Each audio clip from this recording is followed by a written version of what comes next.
ایک مرتبہ کا ذکر ہے کہ ایک آدمی کے پاس ایک خوبصورت کتا تھا۔ اس کتے سے بہت پیار کرتا تھا وہ اسے اپنے پاس بٹھا کر کھانا کھلاتا۔ کتا بھی ہر وقت اس کے پیچھے پیچھے دم ہلاتا پھرتا اور جہاں وہ جاتا ساتھ ہوتا۔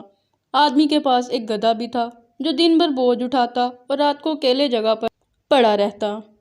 ایک دن گدھے نے کھڑکی میں منہ ڈال کر مالک کے کمرے میں جھانکا تو دیکھ کر حیران رہ گیا کہ کتا مزے سے کھانا کھا رہا تھا اور مالک کے پاس بیٹھا اسے چمکا رہا تھا۔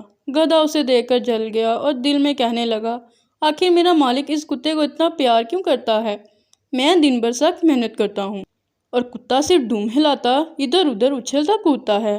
اس نے سوچا کہ اگر میں بھی کتے کی طرح اچھلنے کودنے لگوں اور دم ہلانے لگوں تو مالک مجھے بھی اسی طرح پیار کرے گا۔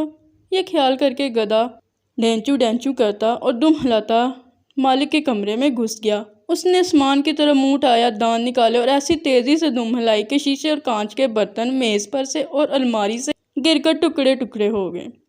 پھر اس نے اچھل کر اگلے پاؤں مالک کی گود میں رکھ دیا۔ مالک گدھے کی اس احمقانہ حرکت سے حیران اور پریشان ہو گیا اور خیال کیا کہ گدھا پاگل ہو گیا ہے۔ زور زور سے چلانے لگا، شور و گل کی آواز سے قریب کے ہمسائے بھاگے اور گدھے کی حرکات اور چیخ و پکار سن کر ان کو بھی یقین ہو گیا کہ گدھا پاگل ہو گیا ہے۔ انہوں نے گدھے کو مار مار کر گھر سے نکال دیا۔ بیچارہ گدھا اس سب کے لیے تیار نہیں تھا اور دل میں کہنے لگا، جو کتا کرتا ہے وہی میں نے بھی کیا، مگر وہ اس سے پیار کرتا ہے اور مجھے مارے، یہ کہاں کا انصاف ہے؟ تو دوستو، گدھے نے اپنی بے وقوفی کا انجام اس طرح